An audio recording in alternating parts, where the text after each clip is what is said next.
तो दोस्तों अब इजराइल युद्ध में एक बिल्कुल नया एंगल सामने आ गया है और ये एंगल है रशिया का। दरअसल रशिया ने खुलेआम धमकी दी है, बल्कि रशिया के प्रेसिडेंट ने खुलेआम कहा है कि अगर इजराइल अभी के अभी सीज फायर नहीं करता है, बॉम्बिंग नहीं रोकता है, तो मजबूरन रूस को युद्ध में कूदना पड़ेगा इजराइल के खिलाफ। और इसको लेकर जो कंफर्म न्यूज है वो आज आ चुके हैं। स्क्रीन पर आप आर्टिकल देख सकते हैं। ये आज ही 19 मई 2021 की खबर है, जिसमें बताया गया है कि व्लादिमीर पुतिन ने सीधे इजराइल के प्रधानमंत्री बेंजामिन नेतन्याहू को यह चेतावनी दी है। और देखिए यहां पर रूस ना तो हमास को बचाने की कोशिश कर रहा है, ना गाजा को, ना फलस्तीन को। यहां पर मुद्दा ही कुछ और है, जिस वजह से रूस चाहता है कि इजराइल जल्द से जल्द सीज फायर का ऐलान कर दे। तो वो बड़ा कारण है क्या, तो उसके लिए हमें चलना पड़ेगा मैप पर।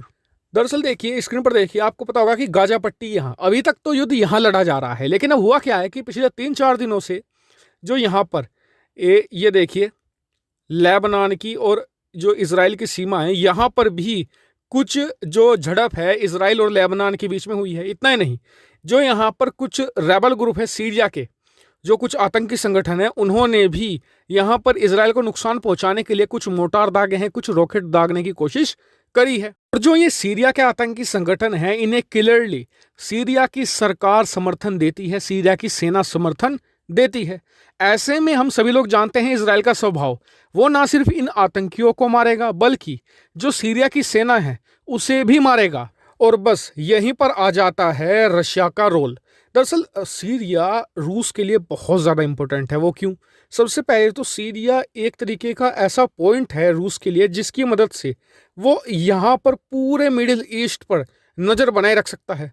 लेकिन उससे भी ज़्यादा महत्वपूर्ण है ब्लैक सी की सुरक्षा। दरअसल अगर आप देखेंगे सेवास्तोपोल पोर्ट है ना, पूरे रूस में इस समय सिर्फ यही एकमात्र ऐसा पोर्ट है जो पूरे 12 महीने लगभग खुला रहता है।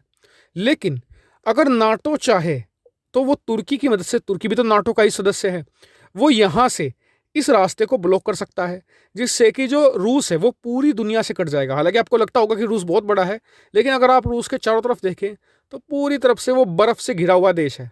इस वजह से वो साल के 12 महीने ना तो दुनिया के साथ व्यापार कर सकता है, ना ही कनेक्टेड रह सकता है। इसीलिए उसने यूक्रेन से 2014 में इसे छीना भी था, क्योंकि उसे चाहिए था सेवास्तोपोल पोर्ट। तो इसीलिए अगर ये कल को ब्लॉक कर देते हैं नाटो और तुर्की मिलकर, भले या तुर्की के अच्छे संबंध हो लेकिन वो है नाटो का ही सदस्य, तो सीरिया में तैनात जो उसकी सेना है या नौसेना है, जहाँ पर इसका लताकिया में एक बेस भी है, यहाँ से वो इसे दोबारा फिर से अटैक करके रीओपन कर सकते हैं। तो इसलिए आप समझ गए होंगे कि क्यों सीरिया इतना ज़्यादा इंपॉर्टेंट है रूस के लिए। इसीलिए रूस यहाँ पर हमेशा प्रोटेक्ट करता है सीरिया को।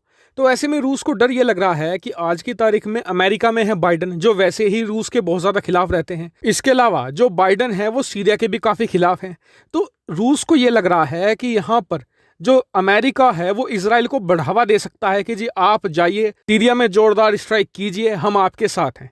इस वजह से इतना जोरदार हमला इजराइल कर सकता है सीरिया के ऊपर, जिसे सीरिया की सेना संभाल ना सके, और इसलिए फिर उतरना पड़ेगा रूस को। और इसलिए रूस यहाँ पर पहले ही चेतावनी दे रहा है इजराइल को कि अगर आपने सीरिया के ऊपर कोई भी स्ट्राइक की तो हम एक तरीके से इसे रूस के लिए एक बड़ा खतरा मानेंगे और हम आपके खिलाफ युद्ध डिक्लेयर कर देंगे। और उसके बाद की सिचुएशन तो हम अंदाजा लगा ही सकते हैं। अगर रूस यहाँ पर कोई भी एक्शन लेता है इजराइल के खिलाफ तो अमेरिका निश्चित तौर पर आएगा, बिल्कुल आएगा। और फिर उसके बाद यहाँ पर रूस के सपोर्ट में आएगा चाइना, इस वजह से, और फिर अमेरिका के सपोर्ट में आएगा पूरा यूरोप और नाटो। इसलिए जो दुनिया के ज़्यादातर एक्सपर्ट है वो अभी यही कह रहे हैं कि इजराइल ने काफ़ी ज़्यादा डैमेज कर दिया है हमास को, अब उसे एयर स्ट्राइक रोक देनी चाहिए, वरना ये छोटा सा कॉन्फ्लिक्ट कब इतना ज़्यादा बड़ा हो जाए, कब वर्ल्ड वार 3 में चेंज हो जाए, किसी को पता भी नहीं चलेगा। अच्छा सुनो, चैनल को सब्सक्राइब करो, उसके बाद घंटी बजा देना ताकि अगली वीडियो आपसे मिस ना हो पाए। Thank you.